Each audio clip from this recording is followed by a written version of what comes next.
in order to develop a shared perspective for our struggles.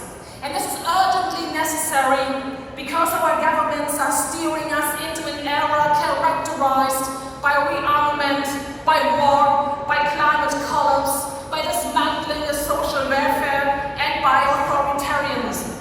And one of the biggest drivers of this development is Germany being in its 6th year of recession and facing an enormous deindustrialization.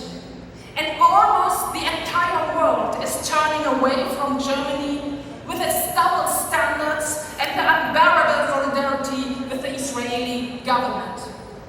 It is the fear of economic decline and the fear of a loss of political significance that drives Germany to meet the NATO defense spending target 5 years earlier than all other nations.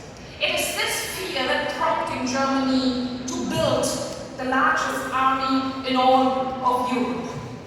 And it is this fear that makes the German Chancellor Friedrich Merz say that Israel is doing the dirty job for all of us.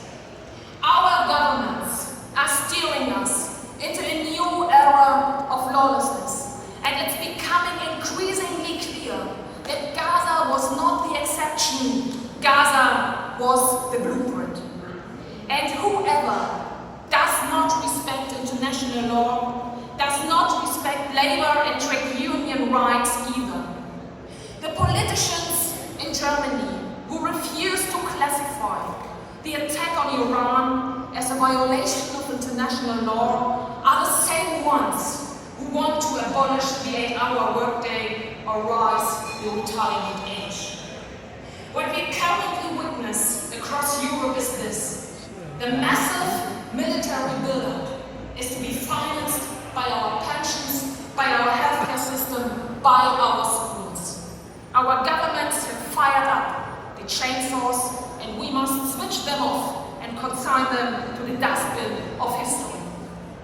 And therefore, we should call out to them. We do not accept the destruction of our societies. Schools are more than recruitment centers for the military. Hospitals are more than places where soldiers are patched up for the next stint at the front. And the elderly are more than a burden on the budget. This continent, this social welfare state do not belong to our governments. They belong to the people working in the factories, in the hospitals, in the supermarkets. And that's why, comrades, let's embrace the contradictions before us. We witness that the society is militarized. But when society is militarized, the world of work is militarized as well. Not just in the arms industry, also in the ports, in the hospitals, among teachers, among journalists. And the militarized world of work become crucial to struggle against war. Dock workers in Italy and in Greece have shown what we can achieve when we refuse to comply. Imagine how strong we would be if not only dock workers refused to load armed shipments, but teachers also denied soldiers entry to their classrooms.